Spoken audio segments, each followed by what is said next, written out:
ಆಕಾಶವಾಣಿ ಧಾರವಾಡ.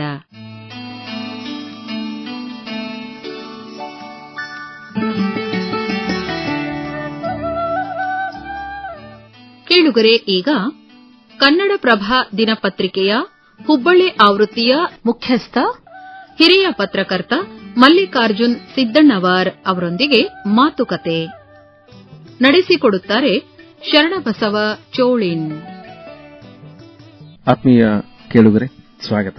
ಇವತ್ತು ನಮ್ಮ ಜೊತೆಗೆ ನಮ್ಮ ಮಧ್ಯೆ ಒಬ್ಬ ಹಿರಿಯ ಪತ್ರಕರ್ತರಿದ್ದಾರೆ. ಈ ಪ್ರೆಸ್ ಅಥವಾ ಪತ್ರಕರ್ತರು ಅನ್ನೋದು ಏನಿದೆಯಲ್ಲ, ಆ ಒಂದು ಮಾಧ್ಯಮ ಬಹಳ ಗಮನಾರ್ಹವಾದ ಕೆಲಸವನ್ನ ಈಗ ಮಾಡ್ತಾ ಇದೆ.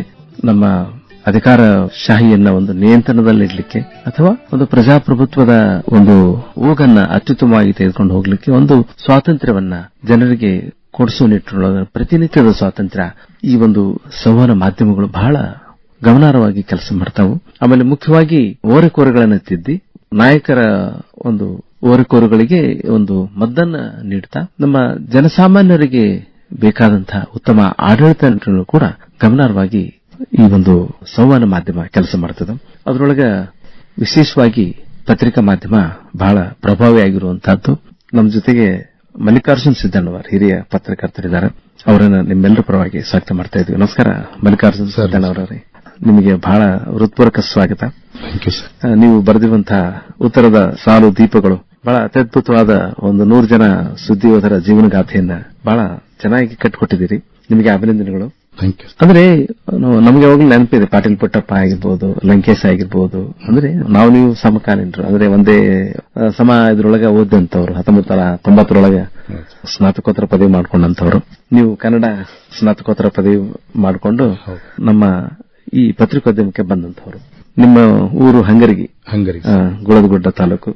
ನೋಡ್ರಿ, ನೀವು ಕನ್ನಡ ಅಭ್ಯಾಸ ಮಾಡಿದಂಥವ್ರು ಈ ಒಂದು ಪತ್ರಿಕಾ ಒಂದು ರಂಗಕ್ಕೆ ಬಂದದ್ದು ಬಹಳ ಸೊಗಸಾದ ವಿಚಾರ. ಮತ್ತೆ ಮುಖ್ಯವಾಗಿ ಒಂದು ಸಾಹಿತ್ಯದೊಳಗೆ ಆಸಕ್ತಿ ಇರುವಂತವ್ರು. 2500 ವರ್ಷಗಳ ದೀರ್ಘವಾದ ಇತಿಹಾಸ ಇದೆ ಕನ್ನಡ ಸಾಹಿತ್ಯಕ್ಕೆ. ಅಂತಹ ಒಂದು ಧೀಮಂತ ಒಂದು ಭಾಷೆ ಇವತ್ತು ಬೇರೆ ಭಾಷೆಗಳ ಒಂದು ದಬ್ಬಾಳಿಕೆಯಿಂದ ನಲುಗ್ತಾ ಇದೆ. ಬೆಂಗಳೂರಿನಲ್ಲಿ ಕನ್ನಡ ಹುಡುಕೋದೇ ಕಷ್ಟ ಇದೆ. ಅಂಥವರು ಈ ಪತ್ರಿಕಾ ರಂಗಕ್ಕೆ ಬಂದಿರೋದು ನಿಜವಾಗಿ ಕೂಡ ಬಹಳ ಸ್ವಾಗತಾರ್ಹ ವಿಚಾರ. ಮಲ್ಲಿಕಾರ್ಜುನ್ ಸಿದ್ದಣ್ಣವರವರೇ, ಒಬ್ಬ ಸಾಹಿತಿಯಾಗಿ ಪತ್ರಿಕಾ ಧರ್ಮವನ್ನ ತಾವು ಅಪ್ಪಿಕೊಂಡದ್ದು ಹೇಗೆ? ಬಹಳ ಆಕಸ್ಮಿಕ. ನಾನು ಪತ್ರಿಕೋದ್ಯಮಕ್ಕೆ ಬಂದದ್ದು. ಓದಿದ್ದೆಲ್ಲವೂ ಕನ್ನಡ ಆಗಿದ್ದರಿಂದ ಪದವಿಯೂ ಕೂಡ ನಾನು ಕನ್ನಡ ಪ್ರಧಾನವಾಗಿ ಮೇಜರ್ ಆಗಿ ತೆಗೆದುಕೊಂಡೆ. ನಾನು ಪದವಿ ಮಾಡಿದ್ದೆ. ಅದರ ಜೊತೆಗೆ ನಾನು ನಂತರ MA ಕೂಡ ಕನ್ನಡದಲ್ಲಿ ಮಾಡಿದೆ. ಒಂದಿಷ್ಟು ನನಗೆ ಹವ್ಯಾಸ ಇತ್ತು, ಕವನಗಳನ್ನು ಬರೆಯುವ ಹವ್ಯಾಸ, ಕಥೆಗಳನ್ನು ಬರೆಯುವ ಹವ್ಯಾಸ ಇತ್ತು. ಹಾಗೆ ನಾನು ಮುಂದೆ ಜೂನಿಯರ್ ಕಾಲೇಜಿಗೆ ಕೆಲಸ ಮಾಡ್ತಾ ಇದ್ದೆ. ಆಗೊಂದು ಆಕಸ್ಮಿಕವಾದಂತಹ ಒಂದು ಘಟನೆ ನಡೀತು. ಅದು ಎಲ್ಲಿ ಅಂದ್ರೆ ಗೋಕಾಕದಲ್ಲಿ ಇವತ್ತು ಸಚಿವರಾದ ಸತೀಶ್ ಜಾರಕಿಹೊಳಿ ಅವರು ಅವತ್ತಿನ ಬಹಳ ಯುವ ನೇತಾರರಾಗಿದ್ರು, ಉತ್ಸಾಹಿ ಯುವಕ. ಅವರು ಒಂದು ಕ್ರೀಡಾ ಪಂದ್ಯಾವಳಿಯನ್ನು ಆಯೋಜಿಸಿದಾಗ ಅದರಲ್ಲಿ ಗೆಲುವು ಕೂಡ ಸಾಧಿಸಿದ್ರು. ಗೆಲುವು ಸಾಧಿಸಿದ ವಿಷಯವನ್ನ, ಕ್ರೀಡಾ ವರದಿಯನ್ನ ಒಂದು ಫೋಟೋ ಸಮೇತವಾಗಿ ಒಂದು ಸುದ್ದಿಯನ್ನ ತಯಾರಿಸಿ ಅಲ್ಲಿನ ಸಂಯುಕ್ತ ಕರ್ನಾಟಕದ ವರದಿಗಾರರಂತ ಒಬ್ಬರು ರಾಜಾರಾವ್ ಮಜಲಿಕರ್ ಅಂತಕ್ಕಂಥ ಯಜಮಾನರು ಅವ್ರಿಗೆ ಕೊಟ್ಟರು. ಅವರು ನಮ್ಮ ಸುದ್ದಿಯನ್ನು ಸಂಯುಕ್ತ ಕರ್ನಾಟಕದಲ್ಲಿ ಹಾಕ್ರಿ ಅಂತೇಳಿ. ಯಾವ್ಯಾವ ಕಾರಣಕ್ಕೇನೋ ಅಥವಾ ಅಲ್ಲಿ ಕಚೇರಿ ಒತ್ತಡ, ಸುದ್ದಿಗಳ ಒತ್ತಡನೋ ಇತ್ಯಾದಿನೋ ಅದು ಪ್ರಕಟ ಆಗಲಿಲ್ಲ. ಇವರು ಮತ್ತೆ ಒಮ್ಮೆ ಕೇಳಿದ್ರು, ಅವಾಗೂ ಪ್ರಕಟ ಆಗಲಿಲ್ಲ. 3ನೇ ಸಲ ಹೋದಾಗ ಇವರು ಸ್ವಲ್ಪ ಯುವರಾಗ್ತಲ್ವಾ, ಏನ್ರಿ ಇಷ್ಟು ಸಲ ಬರ್ತಾ ಇದ್ದೀವಿ, ನಮ್ಮ ಸುದ್ದಿ ಹಾಕ್ತಾ ಇಲ್ಲ ನೀವು ಅಜವ್ರೆ ಅಂತ ಕೇಳಿ ಅವ್ರಿಗೆ ಒಂದ್ ಸ್ವಲ್ಪ ಏನೋ ತಾಳ್ಮೆ ಕಳ್ಕೊಂಡ್ರೆ ಕಾಣುತ್ತೆ. ಅವರು ಹಾಕೋದಿಲ್ಲ, ಏನ್ ಮಾಡ್ತೀಯ ಅನ್ನೋ ರೀತಿಯಲ್ಲಿ ಅವ್ರು ಮಾತಾಡಿದ್ರು. ಇವರು ಅದಕ್ಕೆ ಅಷ್ಟೇ ತೀಕ್ಷ್ಣವಾಗಿ ಪ್ರತಿಕ್ರಿಯಿಸಿ, ನಿಮ್ ಪೇಪರ್ನಾಗೆ ನಮ್ ಸುದ್ದಿ ಹಾಕೋದು ಬ್ಯಾಡ್ ತಗೋರಿ, ನಾವ ಪೇಪರ್ ಸ್ಟಾರ್ಟ್ ಮಾಡಿ ನಮ್ ಸುದ್ದಿ ನಮ್ಮಲ್ಲಿ ಹಾಕೊಂತೀವಿ ಅಂತ ಚಾಲೆಂಜ್ ಮಾಡಿ ಬಂದ್ರು. ಆ ಚಾಲೆಂಜ್ ಮಾಡಿದ ರೂಪವೇ ಅವತ್ತಿನ ಕಾಲಕ್ಕೆ ಗೋಕಾಕ್ ಟೈಮ್ಸ್ ಅಂತ. ಇವತ್ತು ಅದು ಕರ್ನಾಟಕ ಟೈಮ್ಸ್ ಆಗಿದೆ. ಹಾಗೆ ಅವ್ರ ಸಂಪರ್ಕ ಬಂದು ನಾನು ಈ ಶಿಕ್ಷಣ ಇಲಾಖೆಯನ್ನು ಬಿಟ್ಟು ಪತ್ರಿಕಾ ರಂಗಕ್ಕೆ ಬರುವಂತಕ್ಕಂಥ ಸೆಳೆತ ಇತ್ತು. ನನಗೆ ಗೋಕಾಕದ ನಂಟು ಮೊದಲನಿತ್ತು. ನಮ್ಮ ಚಿಕ್ಕಮ್ಮಲ್ಲಿ ಶಿಕ್ಷಕರಾಗಿದ್ರು. ಆ ಕಾರಣದಿಂದ ಮೇಲಿನ ಮೇಲೆ ಗೋಕಾಕ್ ಹೋಗ್ತಿದ್ವಿ. ಹೀಗಾಗಿ ಆ ಒಂದು ಬಾಲ್ಯದ ನಂಟು ಮತ್ತು ನನಗೂ ಬರೆಯೋ ಹುಚ್ಚು ಇದೆಯಲ್ಲ, ಅದು ಈ ಪತ್ರಿಕಾ ರಂಗಕ್ಕೆ ನಮ್ಮ ಎಳೆದಂತು. ಹೀಗಾಗಿ ಇವತ್ತು ನಾನು 33 ವರ್ಷಗಳ ಕಾಲ ಗೋಕಾಕ್ ಟೈಮ್ಸು, ಕನ್ನಡಮ್ಮ, ಸಂಯುಕ್ತ ಕರ್ನಾಟಕ ಮತ್ತು ಕನ್ನಡಪ್ರಭ ಹೀಗೆ ನಡೀತಾ ಬಂದಿದ್ದೇನೆ. 33 ವರ್ಷಗಳ ಪಯಣದಲ್ಲಿ ಬಹಳಷ್ಟು ಸುದ್ದಿ ವಿಚಾರದಲ್ಲಿ, ಮಾಧ್ಯಮ ವಿಚಾರದಲ್ಲಿ, ಜನಧನಿಯ ವಿಚಾರದಲ್ಲಿ, ಸರ್ಕಾರವನ್ನು ಎಚ್ಚರಿಸುವ ದರ್ಜೆಯಲ್ಲಿ ಎಷ್ಟು ನನಗೆ ಸಾಧ್ಯವೋ ಅಷ್ಟನ್ನ ಪ್ರಾಮಾಣಿಕವಾಗಿ ಮಾಡ್ತಾ ಬಂದಿದ್ದೇನೆ. ಮಲ್ಲಿಕಾರ್ಜುನ್ ಸಿದ್ದಣ್ಣವರೇ, ಬಹಳ ಸಂತೋಷ. ಯಾಕಂದ್ರೆ ಶಕ್ತಿ ಕೇಂದ್ರದೊಳಗೆ ಪ್ರೆಸ್ಸಿಗೆ 4ನೇ ಸ್ಥಾನ ಇದೆ. ಕಾರ್ಯಾಂಗ, ನ್ಯಾಯಾಂಗ ಮತ್ತೆ ರಾಜಕೀಯ ಸಂಸತ್ವ ಅಂದ್ರೆ ಮುಖ್ಯವಾಗಿ ಎಲ್ಲರನ್ನೂ ಎಚ್ಚರಿಸುವಂತ ಒಂದು ಅವಕಾಶ ಪತ್ರಿಕಾ ರಂಗಕ್ಕೆ ಸಿಗ್ತದೆ. ಒಂದು ಸುದ್ದಿ ಆಗ್ಬೇಕು ಅಂತಂದ್ರೆ ಅದಕ್ಕೆ ತನ್ನದೇ ಆದ ಒಂದು ಇತಿಹಾಸ ಅವೆಲ್ಲ ನಾವು ನೋಡಿಕೊಂಡು ಆಮೇಲೆ ಅದಕ್ಕೆ ಒಂದು ಸರಿಯಾಗಿ ನ್ಯಾಯ ದೊರಕಿಸಿಕೊಳ್ಳೋ ನಿಟ್ಟಿನೊಳಗೆ ಕೆಲಸ ಮಾಡಬೇಕು. ಆದ್ರೆ ಈಗ ಸುದ್ದಿ ಮನೆ ಈಗ ವಿಚಾರ ಮಾಡ್ತಾ ಇದ್ರೆ ಸಾಕಷ್ಟು ಸಾಮಾಜಿಕ ಜಾಲತಾಣಗಳು ಬಂದ ಮೇಲೆ ಸವಾಲುಗಳನ್ನ ಎದುರಿಸ್ತಾ ಇದೆ. ವಿಶೇಷವಾಗಿ ಸಂಕೇಶ್ವರ ಅವರು ಆರಂಭ ಮಾಡಿದ್ರಲ್ಲ, ವಿಜಯ ಕರ್ನಾಟಕ ಶುರು ಮಾಡಿದ್ರು. ಅವಾಗ ಒಂದು ಸ್ಪರ್ಧೆಯನ್ನು ಅವರು ಹುಟ್ಟು ಹಾಕಿದ್ರು. ಮತ್ತೆ ಖಂಡಿತವಾಗಿ ಕೂಡ ಪತ್ರಿಕಾ ರಂಗ ಅಭೂತಪೂರ್ವ ಬೆಳೀಲಿಕ್ಕೆ ಅವಕಾಶ ಆಯಿತು. ಅಂದ್ರೆ ಎಲ್ಲರಿಗೂ ಪತ್ರಿಕೆ ಓದುವಂತ ಹವ್ಯಾಸವನ್ನ ಬೆಳೆಸಿದ್ರು. ಅದು ಬಹಳ ಮುಖ್ಯವಾಗಿದೆ. ಬರವಣಿಗೆ ಬರೀಲಿಕ್ಕೆ ಸಾಕಷ್ಟು ಜನ ತಯಾರಾದ್ರು. ಏನು ಆ ಒಂದು ಪರ್ವ ಇದೆಯಲ್ಲ, ಪತ್ರಿಕಾ ರಂಗದ ಒಂದು ಬಹುದೊಡ್ಡ ತಿರುವು ಅಂತಾನೆ ಹೇಳ್ಬಹುದು. ಯಾಕಂದ್ರೆ ಇಲ್ಲಿವರೆಗೆ ಉಳ್ಳವರ ಸ್ವತ್ತಾಗಿತ್ತು ಅದು. ಆಮೇಲೆ ಜನಸಾಮಾನ್ಯರಿಗೂ ಕೂಡ ಪತ್ರಿಕಾ ರಂಗದೊಳಗೆ ತಮ್ಮನ್ನು ತಾವು ತೊಡಗಿಸಿಕೊಳ್ಳಕ್ಕೆ ಅವಕಾಶವನ್ನು ಒದಗಿಸಿಕೊಟ್ಟಂತವರು ಸಂಕೇಶ್ವರ ಅವರು. ಏನು ಆ ಒಂದು ಬದಲಾದ ಪರ್ವ ಏನಿತ್ತಲ್ಲ, ಹೀಗೆ ಪತ್ರಿಕಾ ರಂಗದಲ್ಲಿ ಒಂದು ಹೊಸತನವನ್ನು ತೆಗೆದುಕೊಂಡು ಬಂತು. ಇಲ್ಲ, ಅಲ್ಲಿವರೆಗೆ ಈ ಮಾಧ್ಯಮ ಅಂದ್ರೆ ಪ್ರಿಂಟ್ ಮೀಡಿಯಾ, ಮುದ್ರಣ ಮಾಧ್ಯಮ ಇದೆಯಲ್ಲ, ತನ್ನ ಶಕ್ತಾನುಸಾರವಾಗಿ ನಾನು ಏನೇನು ಮಾಡಬಹುದು, ಏನ್ ಮಾಡ್ಲಿಕ್ಕೆ ಸಾಧ್ಯ, ಎಷ್ಟನ್ನ ನಾನು ನ್ಯಾಯ ಕೊಡಬಹುದು, ನನ್ನ ಸಾಮರ್ಥ್ಯ ಎಷ್ಟು, ನನಗೆ ಬರುವತಕ್ಕಂಥ ಆದಾಯದಲ್ಲಿ ಎಷ್ಟನ್ನ ಎಕ್ಸ್ಪಾನ್ಷನ್ ಮಾಡ್ಲಿಕ್ಕೆ ಸಾಧ್ಯ, ಎಷ್ಟು ಎಡಿಷನ್ಗಳನ್ನು ಮಾಡ್ಲಿಕ್ಕೆ ಸಾಧ್ಯ, ಎಷ್ಟು ಸಿಬ್ಬಂದಿ ಅನ್ನೋದನ್ನ ತನ್ನದೇ ಅದೊಂದು ನಿಟ್ಟಿನಲ್ಲಿತ್ತು. ಅದರ ಸಂಕೇಶ್ವರ ಪ್ರವೇಶ, ಸಂಕೇಶ್ವರ ಒಬ್ಬರು ಉದ್ಯಮಿಯವರು ದುಡ್ಡು ಹಾಕ್ತಾರೆ, ದುಡ್ಡು ತೆಗಿತಾರೆ. ಅಂದ್ರೆ ಈಗ ಮೊದಲು ಎಷ್ಟನ್ನು ನಾವು ದುಡ್ಡು ಹಾಕಿದ್ರೆ ಮುಂದೆ ಎಷ್ಟನ್ನು ತೆಗಿಲಿಕ್ಕೆ ಸಾಧ್ಯ ಅನ್ನೋದನ್ನು ಒಬ್ಬ ವ್ಯಾಪಾರಿ ಮನೋಭಾವದಿಂದ ಅವರು ಅದನ್ನು ಮಾಡಿದ್ರು. ಬಟ್ ಆ ವ್ಯಾಪಾರಿ ಮನೋಭಾವ ಏನ್ ಮಾಡ್ತೇವೆ ಅಂದ್ರೆ ಜನಸಾಮಾನ್ಯನ ಕೈಗೂ ಒಂದು ಪತ್ರಿಕೆ ಕೊಡುವಂಗ್ ಮಾಡ್ತೇವೆ. ಅವಾಗ ₹1 ಒಂದು ಪತ್ರಿಕೆಯನ್ನ ಕೊಟ್ಟರು ಅವರು. ಅವಾಗ ಕನ್ನಡ ಮಾಧ್ಯಮಕ್ಕೆ ಏನ್ ಅನಿಸ್ತಂದ್ರೆ, ಹೌದಲ್ಲ, ಹೀಗೂ ನಾವು ಮಾಡಬಹುದಿತ್ತು ಅಂತ ಒಂದು ಹೊಸ ಆಲೋಚನೆಯನ್ನು ಹುಟ್ಟಾಕ. ಅಲ್ಲಿವರೆಗೆ ಪತ್ರಕರ್ತರು ಅಂತಂದ್ರೆ ಏನು, ಹವಾಕಾವೋ ಸೇವಕರೋ ಅಂತಕ್ಕಂಥ ಭಾವನೆ. ಅಂದ್ರೆ ಮಾಧ್ಯಮದಲ್ಲಿ ಬಂದದ್ದು ಅದು ವೃತ್ತಿಯಾಗಿರಲಿಲ್ಲ, ಪ್ರವೃತ್ತಿಯಾಗಿತ್ತು. ಜನರ ಧ್ವನಿಯಾಗಿ ಮಾಡ್ತಕ್ಕಂಥ ಸೇವೆ ಅಂತಕ್ಕಂಥದ್ದಷ್ಟೇ ಅವರು ಭಾವನೆಯಲ್ಲಿತ್ತು ಹೊರತಾಗಿ ಇದರಲ್ಲಿಯೂ ಕೂಡ ಒಂದು ಉದ್ಯಮವಾಗಿ ರೂಪುಗೊಂಡ ಬಳಿಕ ನಾನೊಬ್ಬ ನೌಕರ ಆಗತಕ್ಕಂಥದ್ದು ಚಾನ್ಸ್ ಅನ್ನ ಮೊದಲು ಊಹಿಸಿರಲಿಲ್ಲ. ಅದು ಊಹಿಸ್ತಕ್ಕಂಥ ರೀತಿಗೆ ಬಂತು. ಹಾಗಾಗಿ ಮಾಧ್ಯಮಗಳು ಕೂಡ ಹೌದು, ನಾವು ಕೂಡ ಒಂದು ಇನ್ವೆಸ್ಟ್ಮೆಂಟ್ ಮಾಡಬೇಕು, ನಾವು ಎಡಿಷನ್ ಮಾಡಬೇಕು, ನಾವು ಕಲರ್ ಪುಟಗಳನ್ನು ಹೆಚ್ಚಿಸಬೇಕು, ನಮ್ಮ ಪ್ರಸಾರ ಸಂಖ್ಯೆಯನ್ನು ಹೆಚ್ಚು ಮಾಡ್ಕೋಬೇಕು, ಬೆಲೆ ಸಮರದಲ್ಲಿ ಪಾಲ್ಗೊಳ್ಳಬೇಕು. ಅವ್ರು ₹1 ಇಟ್ಟಾಗ ಆಲ್ಮೋಸ್ಟ್ ಎಲ್ಲ ಪತ್ರಿಕೆಗಳು ಬೆಲೆ ಸಮರದಲ್ಲಿ ಪಾಲ್ಗೊಳ್ಳಬೇಕು ಅನಿವಾರ್ಯತೆ ಸೃಷ್ಟಿಯಾಯಿತು. ಅದು ಪತ್ರಕರ್ತರಲ್ಲೂ ಕೂಡ ಒಂದು ಹೊಸತನ ಹುಟ್ಟಾಗ್ತು. ಅಲ್ಲಿವರೆಗೆ ಪತ್ರಿಕೆಯಲ್ಲಿ ಕೆಲಸ ಮಾಡತಕ್ಕಂಥ ಬಹಳಷ್ಟು ಪತ್ರಕರ್ತರು ಅವರು ತಮ್ಮ ಸಂಬಳವನ್ನ ಹೆಚ್ಚು ನಿರೀಕ್ಷೆ ಮಾಡಿರಲಿಲ್ಲ. ಯಾವಾಗ ವಿಜಯ ಕರ್ನಾಟಕ ಬಂತು, ದೊಡ್ಡ ಮಟ್ಟದ ಸಂಬಳನ ಅವರು ಕೊಡಾಕತ್ತಿದ್ರು. ಹೌದಲ್ಲ, ನಮಗೂ ದೊಡ್ಡ ಸಂಬಳ ಪಡೆಯಕ್ಕೆ ಸಾಧ್ಯತೆ ಐತೆ ಅಂತಕ್ಕಂಥ ಅವರೊಂದು ಆಪ್ಷನ್ ಬಂತು. ಅವಾಗ ಅವರು ತಮ್ಮನ್ನ ಇವ್ಯಾಲ್ಯುವೇಟ್ ಮಾಡ್ಕೊಳಕತ್ತಿರು. ಹೌದು, ನಾನು ಒಬ್ಬ ಸಂಪಾದಕ ಆಗಬಲ್ಲೆ, ನಾನೊಬ್ಬ ಸ್ಥಾನಿಕ ಸಂಪಾದಕ ಆಗಬಲ್ಲೆ, ನನ್ನಲ್ಲಿ ಇಂಥದೊಂದು ಕ್ಯಾಲಿಬರ್ ಇದೆ, ನಾನು ದೊಡ್ಡ ಸಂಬಳದರ ಆಗಬಲ್ಲೆ ಅಂತಕ್ಕಂಥ ಕನಸುಗಳನ್ನು ಹುಟ್ಟಾಕಿದ್ರು. ಅದು ಕೆಲವು ಸಾಕಾರಗಳು ಕೂಡ ಅದು. ಅದರ ದಿಸೆಯಿಂದ ಉಳಿದ ಮಾಧ್ಯಮವು ಕೂಡ ಬದಲಾವಣೆಯನ್ನ ಹಂತವನ್ನು ತಲುಪಿದು. ಕನ್ನಡ ಮಾಧ್ಯಮ ರಂಗದಲ್ಲಿ ಒಂದು ಸಂಚಲನ ಹುಟ್ಟಾತು. ಜನಸಾಮಾನ್ಯನಿಗೆ ಪತ್ರಿಕೆ ಮುಟ್ಟಿಸತಕ್ಕಂಥದ್ದು, ಸಾಮಾನ್ಯ ನೌಕರನಿಗೆ ಕೈತುಂಬ ಸಂಬಳ ಪಡೆತಕ್ಕಂಥದ್ದು, ಇವೆಲ್ಲ ಸಾಧ್ಯತೆಗಳನ್ನ ಹುಟ್ಟಾಕಿದ ಸಂದರ್ಭ ಅದು. ಅಲ್ಲಿವರೆಗೆ ಆಲೋಚನೆ ಮಾಡಿರಲಿಲ್ಲ. ಯಾಕಂದ್ರೆ ನಾವು ಮಾಧ್ಯಮದಲ್ಲಿದ್ದವರು, ನಾವು ಬರ್ತಕ್ಕಂಥ ಆದಾಯ ಇಷ್ಟಿದೆ, ಇಷ್ಟಕ್ಕೆ ನಾವು ಇರಬೇಕು ಅಂತಕ್ಕಂಥ ಒಂದು ಸೀಮಿತ ವಲಯವನ್ನು ಸೃಷ್ಟಿಸಿಕೊಂಡ ಕನ್ನಡ ಮಾಧ್ಯಮಕ್ಕೆ ಒಂದು ಹೊಸ ಮುಖ ಹೀಗೂ ಇದೆ ಅಂತೇಳಿ ಸಂಕೇಶ್ವರರು ತೋರಿಸಿಕೊಟ್ರು. ಆ ಹೊಸ ಮುಖದತ್ತ ಎಲ್ಲ ಪತ್ರಿಕೆಗಳು ಕಾಲಿಟ್ಟು ಅವು ಕೂಡ ಸಕ್ಸಸ್ ಆದವು. ಅಲ್ಲಿ ಸಂಕೇಶ್ವರ ಒಬ್ಬರೇ ಸಕ್ಸಸ್ ಆಗಲಿಲ್ಲ, ಉಳಿದ ಪತ್ರಿಕೆ ಕೂಡ ಸಕ್ಸಸ್ ಆದವು. ಆರಂಭಿಕ ಹಂತದಲ್ಲಿ ಸಣ್ಣ ಪುಟ್ಟ ತೊಂದರೆಗಳಾದವು. ಬಟ್ ಅವರು ಒಂದು ಹೊಸ ಆಲೋಚನೆಯನ್ನು ಸೃಷ್ಟಿ ಮಾಡಿಕೊಂಡು ಒಂದು ಸ್ಪರ್ಧಾ ಮನೋವನ್ನು ಹುಟ್ಟುಕೊಂಡು ನಾವು ಜನರ ಮುಂದೆ ನಿಲ್ಲಬೇಕು ಅಂತಕ್ಕಂಥ ಒಂದು ವಿಶಾಲ ರೂಪವನ್ನು ಪಡ್ಕೊಂಡು ಜನರ ಮಾಧ್ಯಮ ಆವಾಗ ನಮ್ಮ ಕರ್ನಾಟಕ ಹಾಕಂತದನ್ನ ನಾವು ಒಪ್ಕೊಳ್ಳೇಬೇಕು. ಖಂಡಿತ. ಅಲ್ಲಿವರೆಗೆ ಜನಸಾಮಾನ್ಯರಿಗೆ ಅವಕಾಶ ಬಹಳ ಕಡಿಮೆ ಇತ್ತು. ಜನಸಾಮಾನ್ಯರ ಬದುಕು ಕುರಿತಂತೆ ಬರಹಗಳು ಕೂಡ ಅಷ್ಟಕ್ಕಷ್ಟೇ ಇತ್ತು. ನೋಡಿ, ಅದಕ್ಕಿಂತ ಸೀಮಿತದಲ್ಲಿ ನಮ್ಮ ಮಾಧ್ಯಮ ನೋಡಿ, ನಮ್ಮ ಕರ್ನಾಟಕದ ಮಾಧ್ಯಮ ಆರಂಭ ಆಗಿದ್ದ ಬಹಳ ವಿಶಿಷ್ಟ. ಅಲ್ಲಿ ನಮ್ಮ ಭಾರತೀಯ ಪತ್ರಿಕೋದ್ಯಮವನ್ನು ನಾವು ಸ್ವಲ್ಪ ಗ್ಲಾನ್ಸ್ ಮಾಡಿದ್ರೆ, ಭಾರತೀಯ ಪತ್ರಿಕೋದ್ಯಮ 1780ರಲ್ಲಿ ಬೆಂಗಾಲ್ ಗೆಜೆಟ್ ಅಂತೇಳಿ, ಗೆಜೆಟಿಯರ್ ಅಂತೇಳಿ ಆರಂಭ ಆಗುತ್ತೆ. ಹಿಕ್ಕೀಸನ್ ಅವರು ಆರಂಭ ಮಾಡ್ತಾರೆ. ಪ್ರಥಮದಲ್ಲಿ ಭಾರತದಲ್ಲಿ ಪತ್ರಿಕೆ ಆರಂಭ ಆಗಿದ್ದು ಅದು ಬ್ರಿಟಿಷ್ ಅಧಿಕಾರಿಯಿಂದನೇ ಆಗಿದ್ದು, ಹಿಕ್ಕೀಸ್ ಅಂತಕ್ಕಂಥವನಿಂದ. ಅದಾದ 63 ವರ್ಷಗಳ ಬಳಿಕ 1843ರಲ್ಲಿ ಮಂಗಳೂರು ಸಮಾಚಾರ ಸ್ಟಾರ್ಟ್ ಆಗುತ್ತೆ. ಅವ father ಆಗಿದ್ದನು, reverend Harman Frederick Mögling ಅಂತಕ್ಕಂಥ ಫಾದರ್. ಅವನು ಒಂದು ವಿದೇಶದಲ್ಲಿ ಅದಾಗಲೇ ಮಾಧ್ಯಮ ಇತ್ತು. ಇಲ್ಲಿ ಒಂದು ಯಾಕೆ ನಾನು ಮಾಡಬಾರ್ದು, ಅದನ್ನ ಆರಂಭದಲ್ಲಿ ನಮ್ಮ ಸುವಾರ್ತೆ ಅಂತ ಹೇಳ್ತೀವಿ, ಅಂದ್ರೆ ಧಾರ್ಮಿಕ ವಿಷಯಗಳನ್ನು ಜನರಿಗೆ ಮುಚ್ಚತಕ್ಕಂಥ ಒಂದು ಮಾಧ್ಯಮವಾಗಿ ಬಳಸಿಕೊಂಡ ಯಾರು, ಮೊಗ್ಲಿಂಗ್.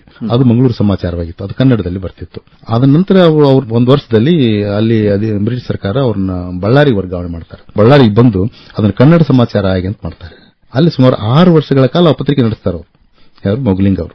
ನಮಗೆ ಮಾಧ್ಯಮವನ್ನ ಹೇಳಿಕೊಟ್ಟ ಗುರುಗಳು ಯಾರು ಅಂತಂದ್ರೆ ಮೊಗ್ಲಿಂಗ್, ಕನ್ನಡದವರಲ್ಲ. ಆದ್ರೆ ಅವ್ರು ಕನ್ನಡದಲ್ಲಿ ಮಾಡ್ತಾರೆ. ಮತ್ತೆ ಕನ್ನಡದಲ್ಲಿ ಪ್ರಥಮ ಬಾರಿಗೆ ಬಳ್ಳಾರಿಯಲ್ಲಿ ಪ್ರಿಂಟಿಂಗ್ ಪ್ರೆಸ್ ಹಾಕ್ತಾರೆ. ಅದಕ್ಕಿಂತ ಮೊದಲು ಕಲ್ಲಚ್ಚು ಅಂತಿತ್ತು. ಪ್ರಿಂಟಿಂಗ್ ಪ್ರೆಸ್ ಹಾಕಿ ಮೊಳೆ ಜೋಡಿಸಿ ಕಾಲಲ್ಲಿ ತೊಳೆದು ಪ್ರಿಂಟ್ ಮಾಡತಕ್ಕಂಥ ಒಂದು ಪತ್ರಿಕೆಯನ್ನು ಅವರು ಆರಂಭ ಮಾಡ್ತಾರೆ. ಬಹಳ ಆಶ್ಚರ್ಯಕರ ಸಂಗತಿ ಅಂದ್ರೆ 43-44ರಲ್ಲೇ ಕನ್ನಡ ಪತ್ರಿಕೋದ್ಯಮ ಅದು ಮಂಗಳೂರಲ್ಲಿ ಬಳ್ಳಾರಿಯಲ್ಲಿ ಆಗಿದ್ರು ಕೂಡ ಒಂದು ಮೀಡಿಯಾ ಹಬ್ ಆಗಿ ಬೆಳೆದದ್ದು ಬೆಂಗಳೂರು ಮತ್ತು ಹುಬ್ಬಳ್ಳಿ ಮಾತ್ರ. ಬೆಂಗಳೂರು ರಾಜಧಾನಿ ಅನ್ನೋ ಕಾರಣಕ್ಕಾಗಿ ಮೀಡಿಯಾ ಹಬ್ ಆಗಿ ಬೆಳೀತು. ಎರಡನೇದು ಹುಬ್ಬಳ್ಳಿ ಮೀಡಿಯಾ ಹಬ್ ಆಗಿ ಬೆಳೀತು. ಸಂಯುಕ್ತ ಕರ್ನಾಟಕದ ಕೊಡುಗೆ ಬಹಳ ಅವತ್ತಿನ ಕಾಲಕ್ಕೆ ಪ್ರಪಂಚ ಪಾಟೀಲ್ ಪುಟ್ಟಪ್ಪನವರ ನೇತೃತ್ವದ ಪ್ರಪಂಚ ಮತ್ತು ವಿಶ್ವವಾಣಿ ಇದ್ದು. ಆನಂತರ ನೀವು 1998ಕ್ಕೆ ಹುಬ್ಳಿಗೆ ಬಂದ್ರಿ, ಕನ್ನಡ ಪ್ರಭಾ ಪತ್ರಿಕೆ ಬಂದ್ರಿ. ಅವಾಗಿಂದ ನಿಮಗೆ ಪಾಟೀಲ್ ಪುಟ್ಟಪ್ಪ ಅವರು ಅವಾಗಲಿಂದ ನಾನು ಬಂದಾಗ ಪಾಟೀಲ್ ಪುಟ್ಟಪ್ಪ ಅವರು ಪತ್ರಿಕಾ ರಂಗದ ಭೀಷ್ಮ ಅಂತಾನೆ. ಅವರ ಒಂದು ಬರಹನ ವಿಶಿಷ್ಟ. ನಾವು ಅವರು ಸಣ್ಣವರಿದ್ದಾಗ ಅವ್ರದೆಲ್ಲ ಬರಹ ಓದ್ತಿದ್ರು ನಾವು. ಬದುಕಲೇಬೇಕು, ಬದುಕು ಈ ಮಾತು ಅಂದ್ರೆ ಇಷ್ಟು ಹೃದಯದ ಮಾತುಗಳನ್ನ ಅವರು ಎಷ್ಟು ಚಂದ ಹೇಳೋದನ್ನ ಕಲಿತಿದ್ರು. ಅವರು ಅದನ್ನ ಜನ ಮುಟ್ಟಿಸ್ಲಿಕ್ಕೆ ಬಹಳ ಫಲಪ್ರದ ಆಗ್ತಿತ್ತು. ಮತ್ತೆ ನಮ್ಮಂತವರು ಮಾಧ್ಯಮದೊಳಗ ಒಂದು ಸಾಧನೆ ಮಾಡ್ಲಿಕ್ಕೆ ಅವರು ಸ್ಫೂರ್ತಿಯ ಸೆಲೆಯಾಗಿ ನಮ್ಗೆ ಗೋಚರವಾಗಿದ್ರು. ಕನ್ನಡ ಪ್ರಭದ ಬಳೆ ಆವೃತ್ತಿಯ ಮುಖ್ಯಸ್ಥರಾಗಿದೆ. ಹುಬ್ಬಳ್ಳಿಯ ಅನುಭವ ಈಗ ಹೇಗೆ ನಿಮ್ ನಡೆದು ಬಂದ ದಾರಿ? ಹುಬ್ಬಳ್ಳಿಗೆ 98ಕ್ಕೆ ಬಂದೆ. 98ಕ್ಕೆ ಬಂದಾಗ ನಾನು ವರದಿಗಾರನಾಗಿದ್ದೆ. ಅವಾಗ ನಾನು ಬಂದಾಗ ಇಲ್ಲಿ ಮೀಡಿಯಾ ಹಬ್ ಆಗಿ ಬೆಳೆದಿತ್ತು ಹುಬ್ಬಳ್ಳಿ.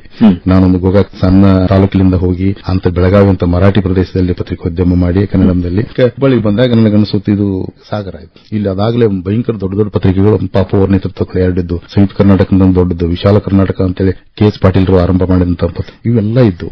ಅದಾಗಲೇ ಇಲ್ಲಿಗೆ ಬಹಳಷ್ಟು ಪತ್ರಿಕೆಗಳು ಪೂರ್ಣಾವಧಿಯ ರಿಪೋರ್ಟರ್ಗಳಾಗಿದ್ರು. ಇಲ್ಲಿ ಅವತ್ತು ಲೆಜೆಂಡರಿ ಆಗಿದ್ದಿರ್ತಕ್ಕಂಥ ಪಾಟೀಲ್ ಪುಟ್ಟಪ್ಪನವರು, ಮತ್ತೇಳಿ ಮದನ್ ಮೋಹನ್ ಅವರು, ಆನಂತರ ನಮ್ಮ ಇಂಡಿಯನ್ ಎಕ್ಸ್ಪ್ರೆಸ್ಗೆ HG ಬೆಳಗಾವ್ಕರ್ ಅಂತಿದ್ರು. ಸಂಯುಕ್ತ ಕರ್ನಾಟಕದ ಗುರುರಾಜ್ ಜೋಶಿ ಅವರು ಅಂತಿದ್ರು. ಅದಾಗ ರಿಟೈರ್ಡ್ ಆಗಿದ್ದಂತ ಮತ್ತೇಳಿ ನಾಗರಾಜರಾವ್, ಇವರು ಮದನ್ ಮೋಹನ್ ಅವರ ಅಣ್ಣ, ಕಾಸ ಅಣ್ಣ. ನಾರಾಯಣಗಳಿಗೆ ಅಂತ ಸಂಯುಕ್ತ ಕರ್ನಾಟಕ ಡೆಲ್ಲಿ ರಿಪೋರ್ಟ್.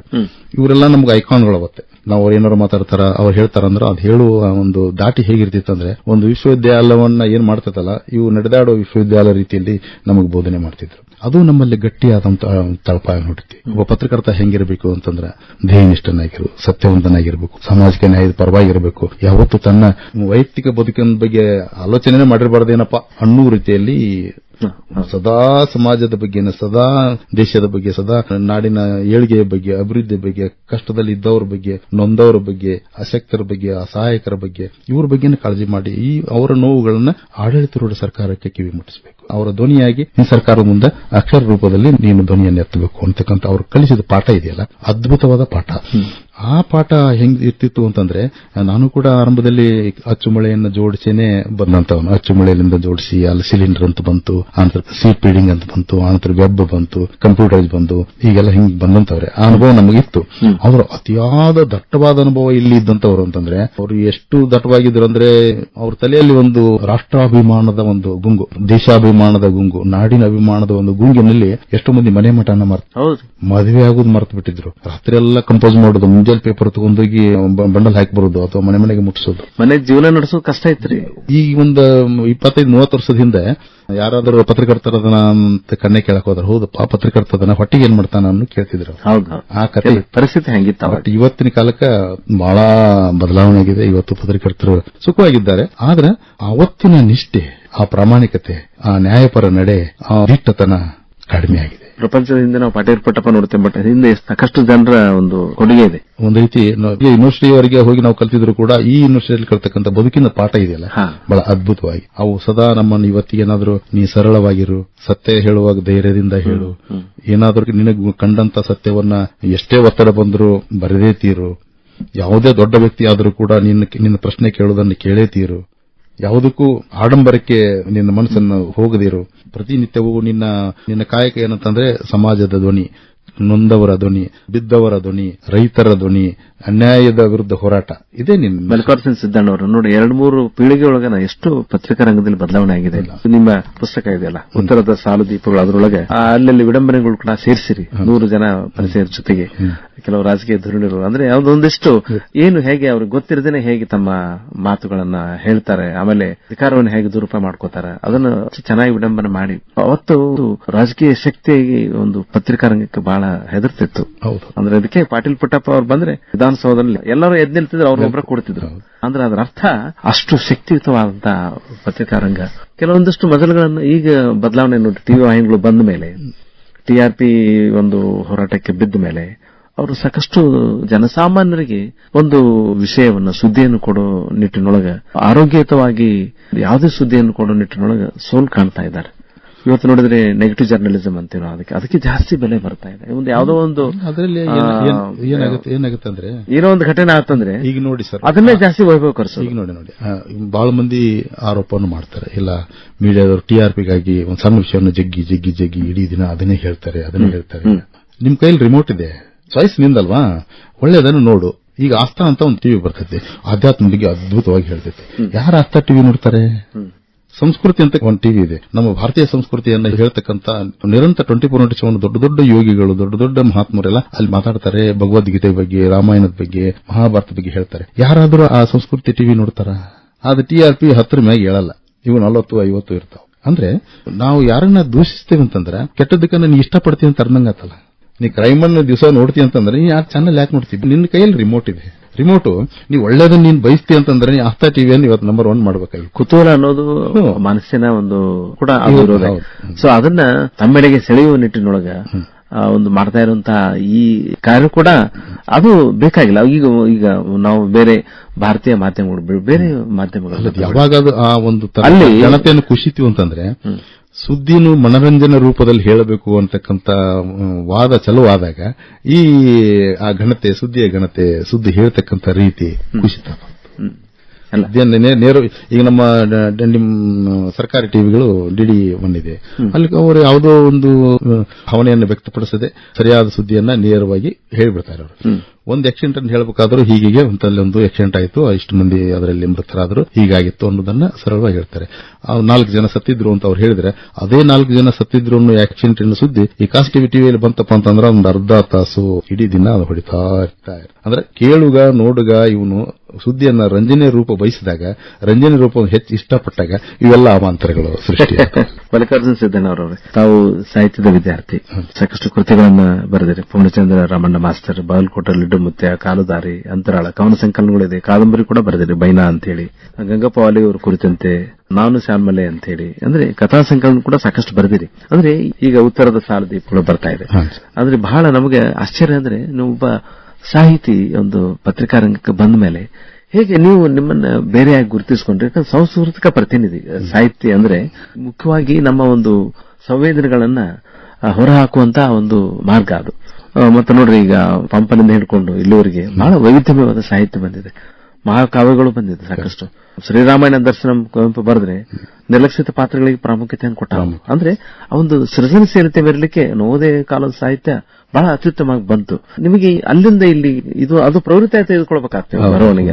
ನೀವು ಪತ್ರಿಕಾ ರಂಗದಲ್ಲಿ ಇದ್ದಾಗ ಹೇಗೆ ಆ ನಿಮ್ಮ ಸಾಹಿತ್ಯದ ಒಂದು ಓಗ ಇಲ್ಲಿ ನಿಮ್ಮನ್ನ ಹೆಂಗೆ ಬದಲಾವಣೆ ಮಾಡಿತು? ನೀವು ಹೇಗೆ ಅಲ್ಲಿ ಪತ್ರಕರ್ತರ ಮಧ್ಯೆ ಬೇರೆಯಾಗಿ ನಿಲ್ತೀರಿ? ನಾನು ಬೇರೆಯಾಗಿ ನಿಲ್ಲುದಿಲ್ಲ. ಪತ್ರಕರ್ತರೊಳಗೆ ನಾನೊಬ್ಬ ಪತ್ರಕರ್ತ, ನನ್ನೊಳಗೊಬ್ಬ ಸಾಹಿತ್ಯ ಇದ್ದಾನೆ. ಪತ್ರಕರ್ತನಾದಂತ ನಾನು ಸುದ್ದಿಯನ್ನ ಬರೀತೀನಿ, ಸುದ್ದಿಯನ್ನ ನಾನು ಕೇಳ್ಕೊತೀನಿ, ಅದರ ಬಗ್ಗೆ ಬರೀತೀನಿ, ಅದು ಪಬ್ಲಿಷ್ ಆಗುತ್ತೆ. ನನ್ನೊಳಗಿನ ಸಾಹಿತ್ಯ ಏನಂತಲ್ಲ, ಈ ಸುದ್ದಿಗೆ ಇನ್ನೊಂದು ಮುಖ ಏನಾರ ಇದೆಯಾ ಅಂತ ಹುಡುಕ್ತಾನೋ ಅಷ್ಟೇ. ಇದಕ್ಕೊಂದು ತಾಜಾ ಉದಾಹರಣೆ ಅಂತಂದ್ರೆ, ಹಿಂದೆ ಎಚ್ ಡಿ ಕುಮಾರಸ್ವಾಮಿ ಅವರು ಮುಖ್ಯಮಂತ್ರಿಗಳಾದಾಗ ಅವರು ಈ ಗ್ರಾಮ ವಾಸ್ತವ್ಯಗಳನ್ನು ಮಾಡ್ತಿದ್ರು.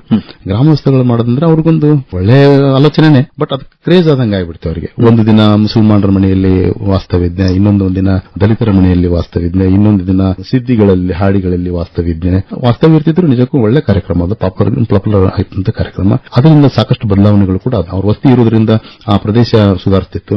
ಅಧಿಕಾರಿಗಳು ಎಚ್ಚರ ಹಾಕಿದ್ರು, ಅಲ್ಲಿ ಬೇಕಾದಂತ ಸೌಲಭ್ಯಗಳನ್ನು ಕೊಡ್ತಿದ್ರು, ಅವ್ರ ಬಹುದಿನ ಬೇಡಿಕೆಗಳು ಈಡೇರ್ತಿದ್ದು. ಅದು ಬಹಳ ಒಳ್ಳೆ ಕಾರ್ಯಕ್ರಮ ಕೂಡ. ಅದ್ರ ಸುಮಾರು ನಾನು 11 ಕಾರ್ಯಕ್ರಮಗಳಲ್ಲಿ ನಾನು ಅವ್ರ ಜೊತೆ ಗ್ರಾಮ ವಾಸ್ತವ್ಯವನ್ನು ಮಾಡಿದ್ದೆ.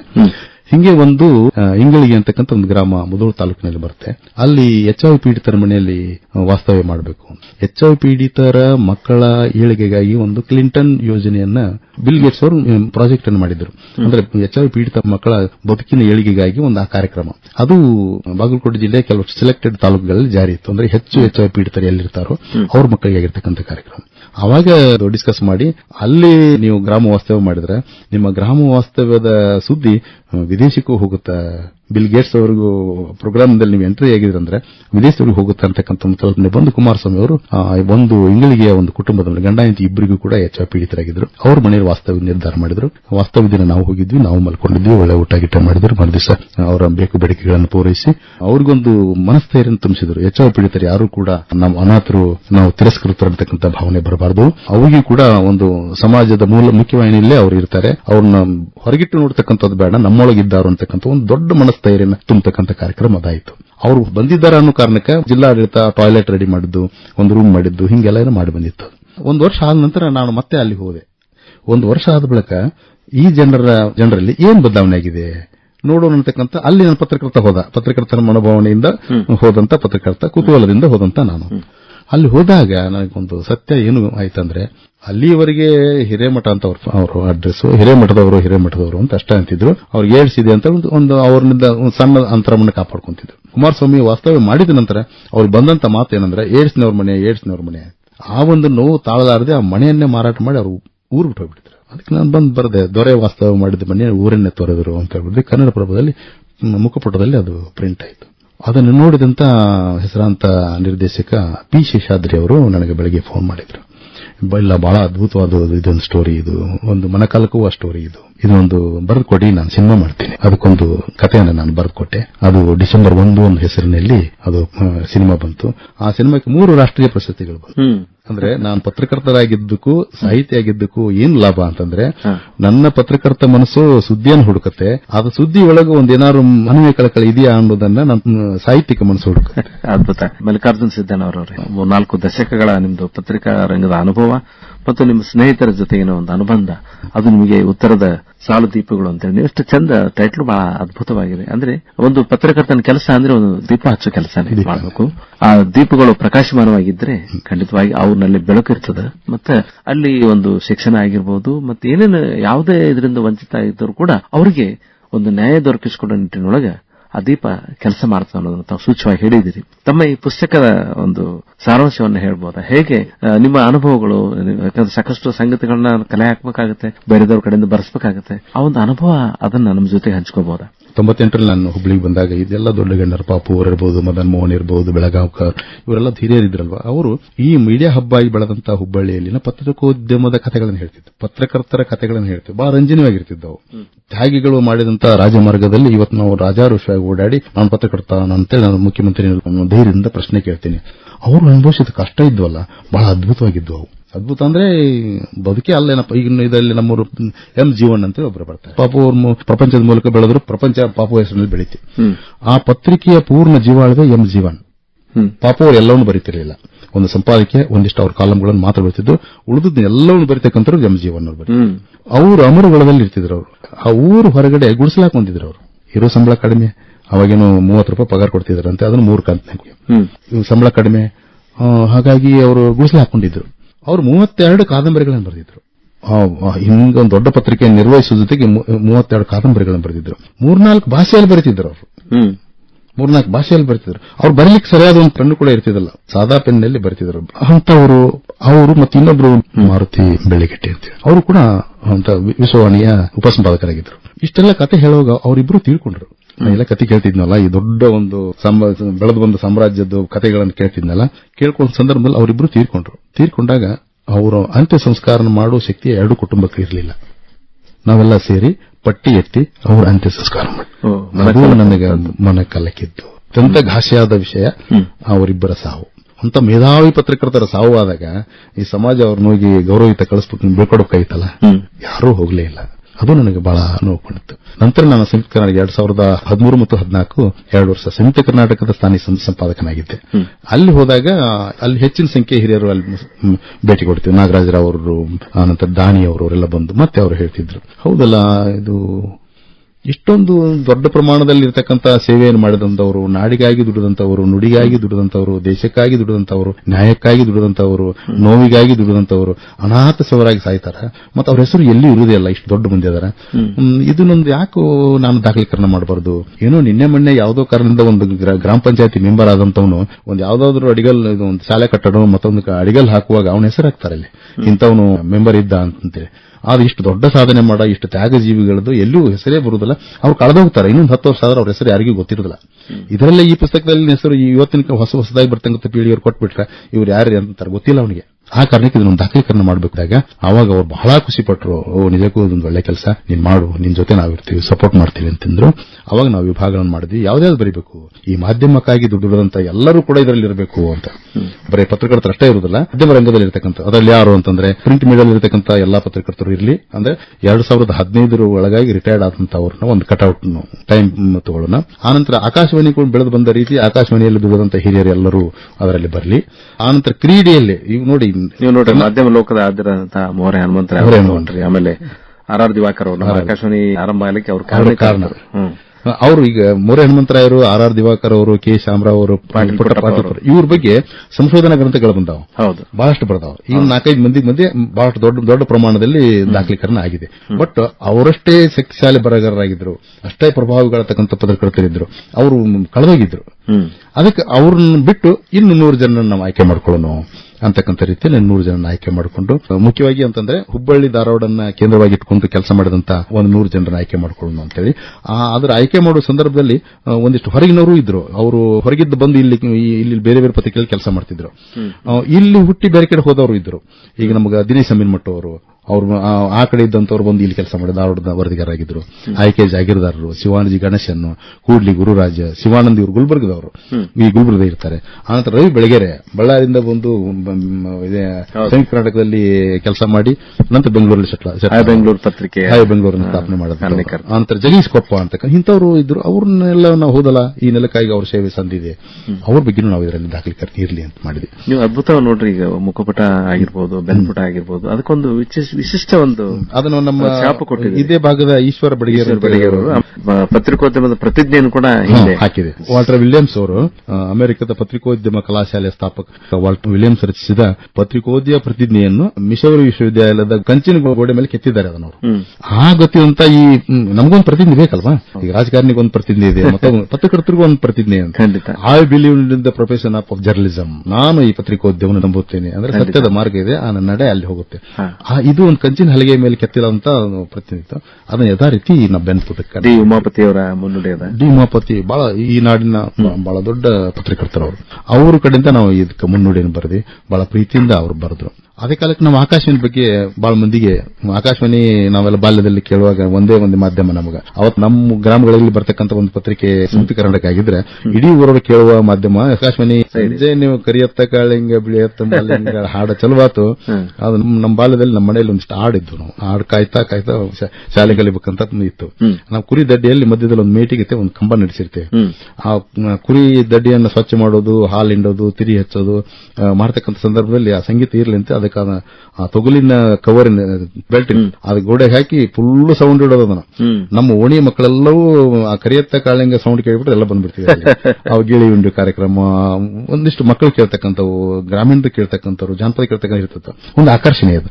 ಹೌದು, ಅದು ಕೂಡ ಮಾಧ್ಯಮಕ್ಕಾಗಿ ಮಾಡಿದ್ದು, ಜನರನ್ನು ಹೆಚ್ಚು ಮುಟ್ಟಿದ ದೊಡ್ಡ ಮಾಧ್ಯಮ ಅದು ಇರಲಿ ಅಂತಕ್ಕಂಥ ಒಂದು ನಿರ್ಧಾರಕ್ಕೆ ಬಂದು ಈ ಒಂದು ಆಕಾಶವಾಣಿ ಧಾರವಾಡ ಕೇಂದ್ರ ಬೆಳೆದು ಬಂದ ರೀತಿ ಮತ್ತು ಕಟ್ಟಿ ಬೆಳೆಸಿದ ಹಿರಿಯರಾದಂತ ಕಾದ್ರಿ ಅಚ್ಯುತನ್ನ, ನಾಗೇಶ್ ಶಾನ್ಭಾಗ್ರವರು, ಸೂರ್ಯನಾರಾಯಣರವರು ಇವ್ರನ್ನ ಇಟ್ಟುಕೊಂಡು ಅದ್ರ ಜೊತೆಗೆ ಬಸಪ್ಪ ಮಾದರ್ ಅಂತ ನಿಮ್ಮ ವಾರ್ತಾವಾಚಕರಿದ್ರು, ಅವ್ರ ಸ್ಟೋರಿ ಕೂಡ ಈ ಪುಸ್ತಕದಲ್ಲಿ ನಾನು ದಾಖಲೆ. ಆಕಾಶವಾಣಿ ಮುಖ್ಯವಾಗಿ ಅಂದ್ರೆ ಸುದ್ದಿ ವಿಭಾಗ ಒಂದು ವಿಭಾಗ ಅಷ್ಟೇ.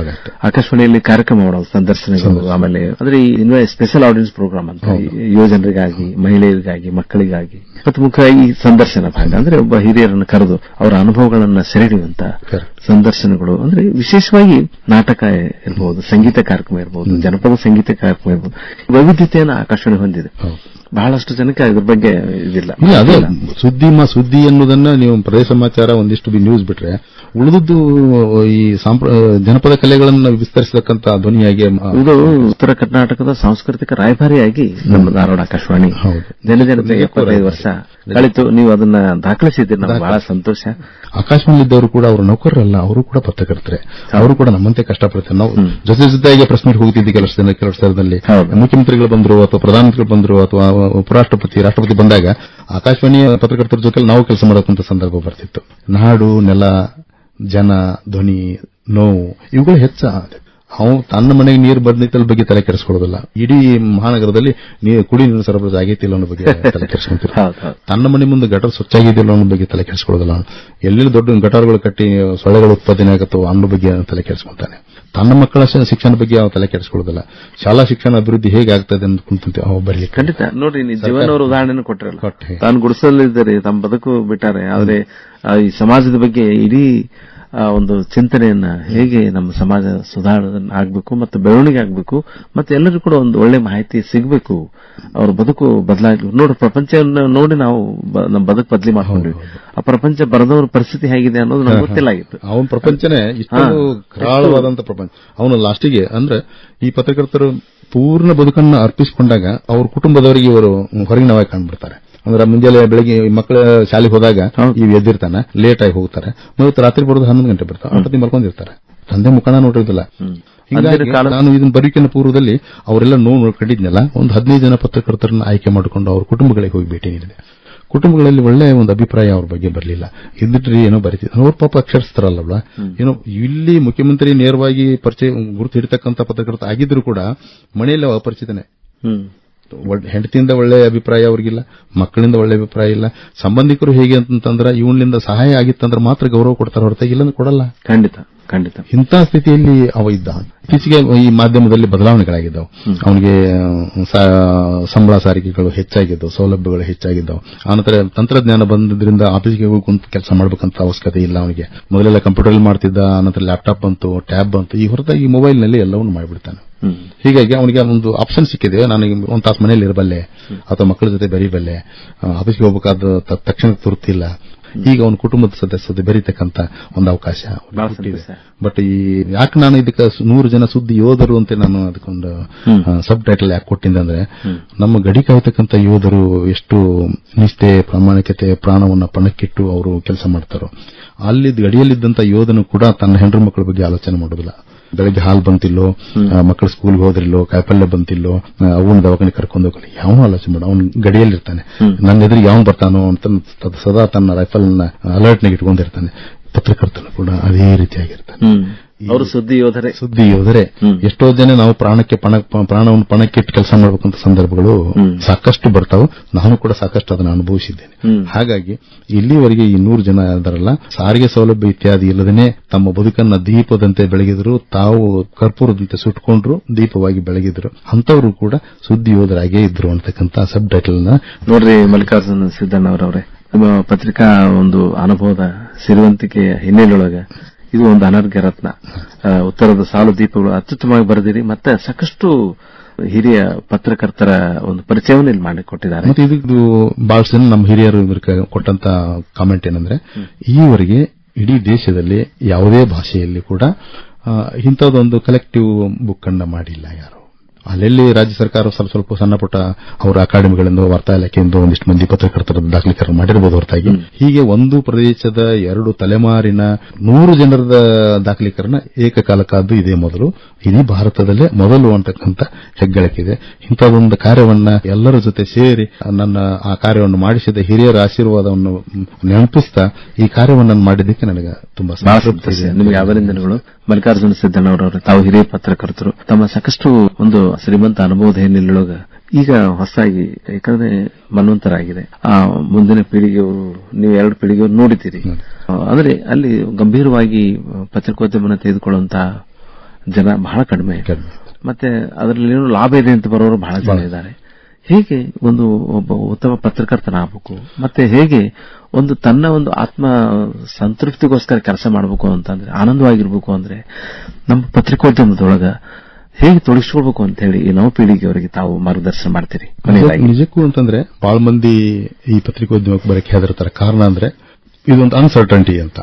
ಇಲ್ಲೊಂದು ಸ್ಟೆಬಿಲಿಟಿ ಇಲ್ಲ, ಇಲ್ಲೊಂದು ಸ್ಥಿರತೆ ಇಲ್ಲ, ಒಂದು ನಿಗದಿತವಾದ ದೊಡ್ಡ ಆದಾಯ ಇಲ್ಲ, ನಿಗದಿತವಾದ ಸೇವಾ ಭದ್ರತೆ ಇಲ್ಲ ಅಂತಕ್ಕಂಥ ಭಯ ಅವರಲ್ಲಿ. ಇನ್ನು ಬಂದವರು ಕೆಲವಷ್ಟು ಮಂದಿ ಇದನ್ನು ದುರುಪಯೋಗ ಮಾಡ್ಕೊಂತಾರೆ. ಅವರಿಗೆ ಪತ್ರಕರ್ತ ಅಂದ್ರೆ ಪತ್ರಕರ್ತ ಅಷ್ಟೇ, ಅದ್ರ ಹೊರತಾಗಿ ಅವನು ಏನಾದ್ರು ಮಾರ್ಗವನ್ನು ತುಳಿದಿದ್ನು ಅಂತಂದ್ರೆ ಅವಕ್ಕೆ ಬೇರೆ ಬೇರೆ ಪದಗಳನ್ನು ಬಳಸ್ತೇವೆ ನಾವು. ಭ್ರಷ್ಟ, ದುಷ್ಟ, ಕಳ್ಳ, ಸುಳ್ಳ ಅಂತೇಳಿ ಎಲ್ಲಾ ಸಮಾಜದಲ್ಲಿ ಹೇಗಿದಾರೋ ಸಮಾಜದ ಛಾಯೆಯಾಗಿ ಅವನು ಕಳ್ಳನಾಗಿರ್ತಾನೆ, ಅವನು ಭ್ರಷ್ಟನಾಗಿರ್ತಾನೆ, ಅವನು ತುಳುಗನಾಗಿರ್ತಾನೆ ಅನ್ನೋದನ್ನು ಬಿಟ್ರೆ, ಪತ್ರಕರ್ತನಾದಂತವನಿಗೆ ಯಾಕೆ ಈ ಪತ್ರಿಕೋದ್ಯಮಕ್ಕೆ ಬರಬೇಕು ಮತ್ತು ಪತ್ರಿಕೋದ್ಯಮದ ಇದ್ದವರು ಹೇಗೆ ಕೆಲಸ ಮಾಡಿ, ಇದು ಮುಖ್ಯವಾಗಿರ್ತಕ್ಕಂಥದ್ದು. ಒಂದು ನಾನು ನನ್ನ ಅನುಭವದ ಪ್ರಕಾರ 33 ವರ್ಷಗಳ ಅನುಭವದ ಪ್ರಕಾರ ಒಂದು ಸಮಾಜ ಸೇವೆಯನ್ನು ಮಾಡಲಿಕ್ಕೆ, ಜನಸೇವೆಯನ್ನ ಮಾಡಲಿಕ್ಕೆ, ನೊಂದವರ ಸೇವೆಯನ್ನ ಮಾಡಲಿಕ್ಕೆ, ಸರ್ಕಾರವನ್ನ ಎಚ್ಚರಿಸಲಿಕ್ಕೆ, ಸದಾನಂದ ಹೋರಾಟ ಮನೋಭಾವವನ್ನು ಇಟ್ಕೊಳ್ಳಿಕ್ಕೆ ಯಾವುದಾದ್ರೂ ಕ್ಷೇತ್ರ ಐತೆ ಅಂದ್ರೆ ಅದು ಮಾಧ್ಯಮ ಕ್ಷೇತ್ರ.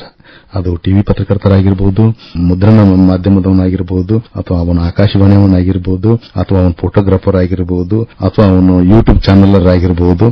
ಮಾಧ್ಯಮ ಅಂತೇಳಿ ಅರಿಸಿ ಬರ್ತಾನಲ್ಲ, ಇದರಂತ ಅವಕಾಶ ಬೇರೆ ಇಲ್ಲ. ಆದ್ರೆ ಇಲ್ಲಿದ್ದಾಗ ನೀನು ಹೇಗೆ ನಡೆದ್ರೆ ನೀನು ಸಕ್ಸಸ್ ಆಕ್ಕಿ. ಇಷ್ಟೇ ಏನಂದ್ರೆ ನೀನು ನಿರಂತರ ಅಧ್ಯಯನ ಮಾಡಬೇಕು. ಯಾವ್ದಾದ್ರು ವ್ಯಕ್ತಿಯನ್ನ ನೀನು ಸಂದರ್ಶನ ಮಾಡಕ್ ಹೋಗ್ತೇನೆಂದ್ರೆ ಮಸ್ಟ್ ಅಂಡ್ ಶುಡ್ ನೀನು ಮೊದಲ ಹೋಮ್ವರ್ಕ್ ಮಾಡು. ನಮಗೆ ಈ ಪಾಠವನ್ನು ಹೇಳಿಕೊಟ್ಟವರು ಹಿಂದೂ ಪತ್ರಿಕೆಯ 50 ವರ್ಷಗಳ ಸುದೀರ್ಘ ಕಾಲ ಕೆಲಸ ಮಾಡಿದಂತ ಮದನ್ ಮೋಹನ್ ಅವರು. ಮದನ್ ಮೋಹನ್ ಅಷ್ಟು ಲೆಜೆಂಡರಿ ದೊಡ್ಡ ಪತ್ರಕರ್ತ ಆಗಿದ್ರು ಕೂಡ ಒಬ್ಬ ಹೊಸದಾಗಿ MLA ಆಯ್ಕೆಯಾಗಿ ಒಬ್ಬ ಮಿನಿಸ್ಟರ್ ಆಗಿ ಬಂದ್ರೆ ಅವನು ನಾಳೆ ಅವನ ಪ್ರೆಸ್ ಮೀಟ್ ಐತಂದ್ರೆ ಹಿಂದಿನ ದಿನ ನಾವು ಪ್ರಶ್ನೆಗಳನ್ನ ರೆಡಿ ಮಾಡ್ಕೊಂತೀವಿ. ಅವನ ಖಾತೆ ಯಾವುದು, ಅವನ ಕ್ಷೇತ್ರ ಯಾವುದು, ಅವನು ನಡೆದು ಬಂದ ದಾರಿ ಏನು ತಪ್ಪು ಮಾಡಿದ್ದಾನೆ, ಏನು ಒಳ್ಳೇದು ಮಾಡಿದ ಕೊಡ್ತಂತೆ ಒಂದು 10 ಪ್ರಶ್ನೆಗಳು ಮಾಡ್ತಿದ್ವಿ. ಅವ್ರ ಕಡೆ 5 ಪ್ರಶ್ನೆ, ನನ್ನ ಕಡೆ 5 ಪ್ರಶ್ನೆ. ಆ ಪ್ರೆಸ್ ಮೀಟ್ ಮೇಲೆ ಬಂದು ಆ ಮಂತ್ರಿ ಮಾತಾಡ್ತಾನ ವಿಷಯ ಮೊದಲು ಪ್ರಸ್ತಾಪ ಮಾಡ್ತೀವಿ. ಮಾಡಿದ ಬಳಿಕ ಇಬ್ಬರದು ನಾನು ಒಂದು ಪ್ರಶ್ನೆ, ನನ್ನ ಪ್ರಶ್ನೆ, ಅವನ ಪ್ರಶ್ನೆ, ನಮ್ದೊಂದು ಪ್ರಶ್ನೆ ಕೇಳ್ತಾ ಹೋಗ್ಬಿಟ್ಟು ಅವನು ಸ್ಟನ್ ಆಗಿ ಹೋಗ್ಬಿಡ್ತಿದ್ದ. ನನಗೆ ಗೊತ್ತಿಲ್ಲದ ವಿಚಾರಗಳನ್ನು ಇವ್ರು ಕೇಳ್ತಾರಲ್ಲಪ್ಪ, ಒಬ್ಬ ಮಂತ್ರಿಯಾಗಿ ಹೇಳಲೇಬೇಕು ಸರ್ಕಾರ, ಅವಾಗ ಅವನು ಒದ್ದಾಡಿ ಹೋಗ್ಬಿಡ್ತಿದ್ದ. ಅದು ಎಲ್ಲಿವರೆಗೆ ಬಿತ್ತು ಅಂತಂದ್ರೆ ಹುಬ್ಬಳ್ಳಿಯಲ್ಲಿ ಪ್ರೆಸ್ ಮೀಟ್ ಮಾಡ್ಬೇಕಂದ್ರೆ ನಾವು ಹೋಮ್ವರ್ಕ್ ಮಾಡ್ಕೊಂಡು ಹೋದ್ರೆ ಮಾತ್ರ ನಾವು ಅವ್ರನ್ನ ಎದುರಿಸಕ್ ಸಾಧ್ಯ ಹೊರತಾಗಿ ಹಂಗೆ ಹೋದ್ರೆ ನಮ್ಮನ್ನ ಕಪಾಳ ಕುಡಿತಾರ, ಆ ರೀತಿಯಾಗಿ ಮಾತಾಡ್ತಾರ ಅನ್ನೋ ಭಯ ಹುಟ್ಟಿಸಿದ್ರು. ಅಲ್ಲಿದ್ದ ಯಾವ ಪತ್ರಕರ್ತ ಬಂದ್ರು ಕೂಡ, ಯಾವ ರಾಜಕಾರಣಿ ನಮ್ಮ ಎದುರಿಗೆ ಬಂದ್ರು ಕೂಡ ಅವನು ಸ್ಟಡಿಯಾಗಿ ಬರ್ತಿದ್ದ. ಅವ್ರೇನೋ ಎಮರ್ಜೆನ್ಸಿ ಬಂದ್ರೆ ಸರ್ ಒಂದು 10 ನಿಮಿಷ ನಂಗೆ ಟೈಮ್ ಕೊಡಿ, ಟೀ ಕುಡಿತಾ ಬರ್ತೀನಿ ಅಂತ 10 ನಿಮಿಷ ಯಾರನ್ನಾರ ಕೇಳಿ ತಾನು ಸಬ್ಜೆಕ್ಟ್ ರೆಡಿ ಮಾಡ್ಕೊಂಡು ಬರ್ತಿದ್ದ. ಸುಮ್ಮನೆ ಬಂದು ನಮ್ಮ ಎದುರಿಗೆ ಕುಂದಿರ್ತಿದ್ದಿಲ್ಲ. ಎಷ್ಟೋ ಜನರು ನಾವು ಅವಾಯ್ಡ್ ಮಾಡ್ತೀವಿ, ಸಾಕು ನೀವು ಭಾಷಣ ಮಾಡ್ಲಿಕ್ಕೆ ಅಲ್ಲಿ ಇದೆ ವೇದಿಕೆ, ಇಲ್ಲಿ ಪ್ರಶ್ನೆಗೆ ಉತ್ತರ ಕೊಡ್ರಿ ಅಂತಕ್ಕಂಥ ಮಾತೇನು ಅವರಿಗೆ ಬರ್ತಿದ್ವಿ. ಮತ್ತೆ ಎಷ್ಟೋ ಬಾರಿ ಮದನ್ ಮೋಹನ್ ಸರ್ ನಾವು ಹೇಳಿದ್ದೀವಿ, ಯಾರಾದ್ರೂ ಹೊಸಬರು ಬಂದವರು ಏನೇನೋ ಮಾತಾಡ್ತಾ ಇದ್ದಾಗ ಮುಖ್ಯವಾದಂತಹ ಪತ್ರಿಕಾಗೋಷ್ಠಿ ಬಂದಾಗ ನೀವು ಇನ್ನೊಂದು ಬರುವಾಗ ಹೋಮ್ವರ್ಕ್ ಮಾಡ್ಕೊಂಬರಿ, ಯಾಕೋ ಇವತ್ತು ಮಾಡ್ಕೊಂಡ್ ಬಂದಿಲ್ಲ ನೀವು ಅಂತ ಎಚ್ಚರಿಕೆಯನ್ನು ಕೊಡ್ತಿದ್ವಿ. ಮುಲಾಜಿಲ್ಲದೆ ಎಷ್ಟೋ ಜನ ಈ ಭಾಗದ ಸಾಕಷ್ಟು ಜನಪ್ರತಿನಿಧಿಗಳು ಅವರಿಗೆ ನಾವು ಆತ್ಮೀಯರಾಗಿದ್ರು ಕೂಡ ಪತ್ರಿಕಾಗೋಷ್ಠಿಯಲ್ಲಿ ನಾನೊಬ್ಬ ಪತ್ರಕರ್ತ, ಅವನು ಸರ್ಕಾರ ಅಥವಾ ಅವನ ಪ್ರತಿನಿಧಿ, ಅವ್ನಿಗೇನ್ ಕೇಳಬೇಕಾದ್ರೆ ಮುಲಾಜಿಲ್ಲೇ ಕೇಳಿದ ಅವ್ರಿಗೆ ಎಷ್ಟು ಮುಖಭಂಗ ಆಗುತ್ತೋ, ಅವನಿಗೆ ಇರಿಟೇಟ್ ಆಗುತ್ತೋ, ಅದು ಯಾವುದೂ ಗಮನ ಇಲ್ಲ, ನಾನು ಕೇಳಿದ ಪ್ರಶ್ನೆಗೆ ಉತ್ತರ ಕೊಡಬೇಕಷ್ಟೇ. ಇಷ್ಟೊಂದು ದಿಟ್ಟತೆ ಇಟ್ಕೊಂಡು ಹೋಗಿದ್ದಿ. ಎರಡನೇದು ಪ್ರಾಮಾಣಿಕತೆ. ಇದು ಪತ್ರಿಕಾ ರಂಗ ಅಂತ ಹೆಂಗಂದ್ರೆ ನಮ್ಗೆ ಒಂಥರ ಗ್ಲಾಮರಸ್ ಇದು. ಯಾವಾಗ ಹೇಗೆ ಕ್ರೀಡಾಪಟು ಗ್ಲಾಮರಸ್ನು, ಸಿನಿಮಾ ನಟು ಗ್ಲಾಮರಸ್ನು, ಪತ್ರಿಕೋದ್ಯಮ ಕೂಡ ಗ್ಲಾಮರಸ್. ಯಾಕಂದ್ರೆ ಇದ್ದಕ್ಕಿದ್ದಂತೆ ಒಬ್ಬ ಮಿನಿಸ್ಟರ್ ನಮ್ಗೆ ಎಕ್ಸೆಸ್ ಆಗಿಬಿಡ್ತಾನೆ, ಇದ್ದಕ್ಕಿದ್ದಂತೆ ಒಬ್ಬ DC ನಮ್ಗೆ ಎಕ್ಸೆಸ್ ಆಗಿಬಿಡ್ತಾರೆ, ಇದ್ದಕ್ಕಿದ್ದಂತೆ CM ಗೆ ಎಕ್ಸೆಸ್ ಆಗಿಬಿಡುತ್ತೆ. ಅಂದ್ರೆ ಅವ್ರ ಸಮೀಪ ಹೋಗಿ ನಿಂದಿರುವ ಒಂದು ಅವಕಾಶವನ್ನ ಈ ಕ್ಷೇತ್ರ ನಮ್ಗೆ ವಹಿಸಿಕೊಟ್ಬಿಡುತ್ತೆ. ಅಲ್ಲಿ ಅವ್ರ ಸಮೀಪ ಹೋದಾಗ ನಿಂದೇನು, ನೀನು ಈ ನಾಡಿನ ಬಗ್ಗೆ, ಈ ನುಡಿ ಬಗ್ಗೆ ಕೇಳು, ಈ ನೊಂದವರ ಬಗ್ಗೆ ಕೇಳು, ಅಭಿವೃದ್ಧಿ ಬಗ್ಗೆ ಕೇಳು, ಅಥವಾ ಸರ್ಕಾರದ ನಡೆ ಬಗ್ಗೆ ಪ್ರಶ್ನಿಸು. ಇದನ್ನೆಲ್ಲವೂ ಇಲ್ರಿ ನಮ್ಮ ತಮ್ಮ ಬೋಧನ ಟ್ರಾನ್ಸ್ಫರ್ ಮಾಡಿಕೊಡ್ರಿ, ನಮ್ಮ ಅಕ್ಕನ ಮಗ ಇದನ್ನ ನೌಕರಿ ಕೊಡ್ರಿ, ಅಥವಾ ಇದನ್ನೇನೋ ನಮಗೆ ಪ್ರಶಸ್ತಿ ಕೊಡ್ರಿ, ಇದನ್ನ ಸೌಲಭ್ಯ ಮಾಡಿಕೊಡ್ರಿ. ಈ ಬೇಡಿಕೆಗಳನ್ನು ಇಟ್ಕೊಂಡಿ ಅಂದ್ರೆ ನೀನು ಪತ್ರಕರ್ತ ಆಗಲಿಕ್ಕೆ ಸಾಧ್ಯ ಇಲ್ಲ. ರಾಮಕೃಷ್ಣ ಹೆಗಡೆ ಅವರು ಒಂದು ಮಾತು ಹೇಳ್ತಿದ್ರು, ಪತ್ರಕರ್ತ ಕೋಟಿ ಲೆಕ್ಕದಲ್ಲಿ ಸುದ್ದಿ ಬರಬೇಕು, ಆ ಕೋಟಿಯ ಭಾಗ ನಾನು ಆಗಬೇಕು ಅಂತ ಬಯಸಬಾರದು. ಕೋಟಿ ನನ್ನ ಕಿಸೆಗೆ ಬರಬೇಕು ಅಥವಾ ಅದ್ರ ಭಾಗ ನಾನು ಆಗಬೇಕಂತ ಬಯಸಬಾರದು. ಅವ್ನು ಬರೀಬೇಕು ರಾಜ್ಯದ ಬಜೆಟ್ 2 ಲಕ್ಷ ಕೋಟಿ ಅಂತ ಬರೀಬೇಕು, 2 ಲಕ್ಷ ಗಳಿಸಬೇಕು ಅಂತ ಆಸೆ ಅವನ ಬರಬಾರದು. ನೀನಿದ್ರು ನಿಂದಲ್ಲ, ನೀನು ಸಮಾಜದ ಧ್ವನಿ, ಈ ನಾಡಿನ ಧ್ವನಿ, ಈ ನೆಲದ ಧ್ವನಿ, ಈ ಜಲದ ಧ್ವನಿ. ನಿನ್ನ ಬೇಡಿಕೆ ಏನ್ ಬೇಡಿಕೆ? ಅಪ್ಪರ್ ಕೃಷ್ಣ ಆಗ್ತಾ ಇದೆ, ಕಟ್ಟಕತ್ತೆ 50 ವರ್ಷ ಆತ್, ನೀವು ಇನ್ನೂ ಯಾಕೆ ಮುಗಿದಲ್ಲ ಅಂತ ಹೇಳಿ ಸರ್ಕಾರದ ಕಿವಿ ಹಿಂಡು. ಕಳಸಾ ಬಂಡೂರಿ ಯೋಜನೆ ಇಷ್ಟು ವರ್ಷದ ಬೇಡಿಕೆ ಐತಿ, ಯಾಕೆ ಮಾಡ್ತಾ ಇಲ್ಲ ಅಂತ ಸರ್ಕಾರದ ಪ್ರತಿನಿಧಿಗಳ ಕಿವಿ ಹಿಂಡು. ಹುಬ್ಬಳ್ಳಿ ಧಾರವಾಡದ ಇಷ್ಟು ಜನಸಂಖ್ಯೆ ಅದಾರ, ಇವ್ರು ಸರಿಯಾದ ಕುಡಿ ನೀರು ಬರ್ತಾ ಇಲ್ಲ ಅನ್ನೋದನ್ನ ಸಂಬಂಧಿಸಿದ ಅಧಿಕಾರಿಯನ್ನ ಕಿವಿ ಹಿಂಡು. ಅಲ್ಲಿ ಯಾರೋ ಒಬ್ರು ರೈತ ತನ್ನ ಸಾಲ ನೀಗಿಸಲಾರದೆ ಆತ್ಮಹತ್ಯೆ ಮಾಡ್ಕೊಂತಾನಂದ್ರೆ ಅವನ ಪರಿಸ್ಥಿತಿ ಸರಿ ಮಾಡುತ್ತ ಅವನ ಕಿವಿ ಹಿಂಡು. ಅವನಿಗೆ ರಸಗೊಬ್ಬರ ಸಿಗಲಿಲ್ಲ ಅಥವಾ ಅವ್ನ ಬೀಜ ಸಿಗಲಿಲ್ಲ ಅನ್ನಂದ್ರೆ ಅವನು ಎಚ್ಚರಿಸು. ಇದು ನಿನ್ನ ಕೆಲಸ ಹೊರತಾಗಿ ನಿನ್ನ ಬೇಡಿಕೆಯನ್ನು ಇಟ್ಕೋಬೇಡ. ಒಂದು ನಿಷ್ಠೆನಿಟ್ಕೋ, ಪ್ರಾಮಾಣಿಕನಾಗು, ನಿನ್ನ ಬೇಡಿಕೆಯನ್ನು ಹೊರತಿಟ್ಟು ನೆಲದ ಧ್ವನಿಯಾಗಿ ನೀನು ಕೆಲಸ ಮಾಡಿದ್ರೆ ಇದರಂತ ದೊಡ್ಡ ಅವಕಾಶ ಒಬ್ಬ ಮುಖ್ಯಮಂತ್ರಿಗೂ ಮಾಡದೇ ಇರೋ ಕೆಲಸವನ್ನು ಒಬ್ಬ ಒಳ್ಳೆ ಪತ್ರಕರ್ತ ಮಾಡಬಹುದು. ಇದು ನಾವು ಹುಬ್ಬಳ್ಳಿಯಲ್ಲಿ ಈಗೇನು ಪಟ್ಟಿದ್ರಲ್ಲಿ 100 ಯೋಧರು ಇದಲ್ಲ, ಈ ಯೋಧರು ಮಾಡಿದ ಕೆಲಸ ಏನು ಅಂತಂದ್ರೆ ಉತ್ತರ ಕರ್ನಾಟಕ ಹುಬ್ಬಳ್ಳಿ ಅಂದ್ರೆ 2ನೇ ರಾಜಧಾನಿ ಅಂತಕ್ಕಂಥ ಹೆಸರು ಬಂದದ್ದಾಗ್ಲಿ, ಇಲ್ಲಿನ ನಮ್ಮ ನೈಋತ್ಯ ರೈಲ್ವೆ ವಲಯ ಬಂದದ್ದಾಗಲಿ, ಇಲ್ಲಿನ ನಮ್ಮ ವಾಯುವ್ಯ ಕರ್ನಾಟಕ ರಸ್ತೆ ಸಾರಿಗೆ ಸಂಸ್ಥೆ ಬಂದದ್ದಾಗಲಿ, ಕರ್ನಾಟಕ ವಿಶ್ವವಿದ್ಯಾಲಯ ಬಂದದ್ದಾಗಲಿ, ನಮ್ಮ ಐಐಟಿ ಬಂದದ್ದಾಗಲಿ, ಕೃಷಿ ವಿಶ್ವವಿದ್ಯಾಲಯ ಬಂದದ್ದಾಗಲಿ, ಅದೇಕೆ ನಮ್ಮ ಧಾರವಾಡ ಆಕಾಶವಾಣಿ ಬಂದದ್ದಾಗಲಿ ಈ ಪತ್ರಕರ್ತರ ಹೋರಾಟದಲ್ಲಿಂದನೇ ಬಂದಿದೆ ಹೊರತಾಗಿ ಮತ್ತೊಂದಿಲ್ಲ. ಹೈಕೋರ್ಟ್ ಪೀಠ ಆನಂತರ ಗೋಕಾಕ್ ವರದಿ ಜಾರಿಗೆ ಇವೆಲ್ಲವೂ ಕೂಡ ಎಲ್ಲ ಧ್ವನಿಯಾಗಿ ಸರ್ಕಾರವನ್ನು ಎಚ್ಚರಿಸಿ ಸಂಬಂಧಿ ಹೋರಾಟವನ್ನು ಹುಟ್ಟುಹಾಕಿ ಹೋರಾಟಗಾರರನ್ನ ಬೆಳೆಸಿ ಈ ಸೌಲಭ್ಯವನ್ನು ಈ ನೆಲಕ್ಕೆ ತಂದು ಕೊಟ್ಟ ಕೊಡುಗೆ ಯಾರ್ದಾರ್ದ ಐತಂದ್ರೆ ಅದು ಪತ್ರಕರ್ತರು. ಹಾಗಾಗಿ ಇಂಥ ಸೇವೆಗೆ ಅವಕಾಶ ಸಿಗುವ ಈ ಕ್ಷೇತ್ರ ಇದಕ್ಕಿಂತ ದೊಡ್ಡದು ಯಾವುದಿದೆ? ಒಬ್ಬ ನೀ ಎಸ್ಪಿ ಆದಪ್ಪ ಅಂತಂದ್ರೆ ಒಂದು ಡಿಸ್ಟಿಕ್ ಅನ್ನು ನೋಡ್ಕೊಂತೀನಿ, ಒಂದು ಡಿಸ್ಟಿಕ್ ಅಷ್ಟೇ ನೀ ಕೆಲಸ ಮಾಡ್ತೀನಿ. ಒಬ್ಬ ಡಿಸಿ ಆದ್ರೆ ನೀನು 30 ವರ್ಷ ಅಷ್ಟೇ ನೀ ಕೆಲಸ ಮಾಡ್ತೀನಿ. ನೀವು ಇದು ಎಷ್ಟು ಕೆಲಸ, ಎಷ್ಟು ಕ್ಷೇತ್ರಗಳು, ರಾಜಕೀಯವಾಗಿ ಬರೀ, ಆರ್ಥಿಕವಾಗಿ ಬರೀ, ಅರಣ್ಯ ಕುರಿತಂತೆ ಬರೀ, ನೀರು ಕುರಿತಂತೆ ಬರೀ, ರಸ್ತೆ ಕುರಿತಂತೆ ಬರೀ, ಸಾಮಾಜಿಕ ಬದಲಾವಣೆ ಕುರಿತಂತೆ ಬರೀ, ಬಾಲ್ಯ ವಿವಾಹದ ಬಗ್ಗೆ ಬರೀ, ದೇವದಾಸಿಯರ ಬಗ್ಗೆ ಬರೀ, ಅಸ್ಪೃಶ್ಯತೆ ನಿವಾರಣೆ ಬಗ್ಗೆ ಎಷ್ಟು ಕ್ಷೇತ್ರಗಳು ನಿನ್ನಲ್ಲಿ. ಅಂದ್ರೆ ಇಡೀ ನೆಲದ ಧ್ವನಿಯಾಗಿ ಕೆಲಸ ಮಾಡುವ ದೊಡ್ಡ ಅವಕಾಶ ಯಾರಿಗಾದರೂ ಸಿಗುತ್ತಂದ್ರೆ ಒಬ್ಬ ಧ್ಯೇಯನಿಷ್ಠ ಪ್ರಾಮಾಣಿಕ ಹೋರಾಟಗಾರ ಅಧ್ಯಯನಶೀಲ ಪತ್ರಕರ್ತ. ಇದು ಸುದ್ದಿ ಯೋಧ ಆದಾಗ ಮಾತ್ರ ಆಗುತ್ತೆ. ಯೋಧನಂತೆ ಕೆಲಸ ಮಾಡಬೇಕು ಅಷ್ಟೇ, ಮತ್ತೊಂದಿಲ್ಲ. ಬಹಳ ಅದ್ಭುತವಾಗಿ ಮಾತಾಡಿದ್ರಿ ಮಲ್ಲಿಕಾರ್ಜುನ ಸಿದ್ದಣ್ಣ ಅವರೇ. ಸಮಯದ ಅಭಾವ, ಬಹಳ ವಿಸ್ತೃತವಾದ ಅನುಭವ ತಮಗಿದೆ, ಮತ್ತೆ ಮುಖ್ಯವಾಗಿ ಪ್ರಾಮಾಣಿಕ ಕಳಕಳಿ ತಮಗಿದೆ. ಅಂದ್ರೆ ಒಂದು ಸಮಾಜ ಸೇವೆ, ಪತ್ರಿಕಾ ಧರ್ಮ ಇದೆ, ಮತ್ತೆ ಪತ್ರಿಕಾ ರಂಗದ ಒಂದು ಜನರಿಗೆ ಸಮಾಜ ಸೇವೆ ಒಳಗೆ ತಮ್ಮನ್ನು ತೊಡಗಿಸಿಕೊಳ್ಳಕ್ಕೆ ಒಂದು ಮಹತ್ತರವಾದ ಒಂದು ಅವಕಾಶವನ್ನ ಮಾಡಿಕೊಡ್ಲಿಕ್ಕೆ ಸಾಧ್ಯತೆ ಇದೆ ಅನ್ನೋದನ್ನು ಬಹಳ ಅದ್ಭುತವಾಗಿ ನೀವು ತಮ್ಮ ಅನುಭವದ ಮಾತುಗಳಲ್ಲಿ ಸೆರೆ ಹಿಡಿದಿರಿ. ಇಲ್ಲಿ ತನಕ ಹಂಗರಿಗೆ ಗ್ರಾಮ, ಒಬ್ಬ ಗ್ರಾಮೀಣ ಪ್ರದೇಶದಿಂದ ಬಂದಂತವರು ನೋಡ್ರಿ, ಗ್ರಾಮೀಣ ಪ್ರದೇಶದಿಂದ ಬಂದು ಇವತ್ತು ಇಷ್ಟು ಅದ್ಭುತವಾದ ರಚನೆಗಳನ್ನು ಮಾಡಿರಿ. ಉತ್ತರದ ಸಾಲದೀಪಗಳು ಇದು ಒಂದು ಸಾಕ್ಷಿ. ಸುದ್ದಿ ಒಳಗೆ ಇಷ್ಟು ಅದ್ಭುತವಾಗಿ ಮಾತನಾಡಿ ಸಾಹಿತಿಯಾಗಿ ಪತ್ರಕರ್ತ ಆದ್ರೆ ಹೇಗೆ ಸಾಂಸ್ಕೃತಿಕ ಮನಸ್ಸನ್ನು ಕೂಡ ಅದರಲ್ಲಿ ತೆಗೆದುಕೊಂಡು ಬರಬಹುದು, ಸಂವೇದನಶೀಲರಾಗಿ ಒಂದು ಪತ್ರಕರ್ತರ ಒಂದು ಕೊಡುಗೆಯನ್ನು ಗುರುತಿಸಬಹುದು ಅನ್ನೋದಕ್ಕೆ ತಮ್ಮ ಈ ಪುಸ್ತಕಗಳ ಸಾಕ್ಷಿ. ಅದ್ಭುತವಾಗಿ ತಮ್ಮ ವಿಚಾರಗಳನ್ನು ಮಂಡನೆ ಮಾಡಿದ್ದೀರಿ. ಮತ್ತೆ ತಮ್ಮ ಮಾತುಗಳು ಈ ಮುಂದಿನ ಪೀಳಿಗೆಯ ಪತ್ರಕರ್ತರಿಗೂ ಕೂಡ ಮಾರ್ಗದರ್ಶಿ ಆಗಲಿ ಅಂತ ಹಾರೈಸ್ತೀವಿ. ಹೃತ್ಪೂರ್ವಕ ಮಾತುಗಳನ್ನ ನಮ್ಮ ಜೊತೆ ಹಂಚಿಕೊಂಡಿದ್ದೀರಿ. ನಿಮಗೆ ಹೃತ್ಪೂರ್ವಕ ಅಭಿನಂದನೆಗಳು, ಧನ್ಯವಾದಗಳು, ನಮಸ್ಕಾರ. Thank you sir. Thank you sir.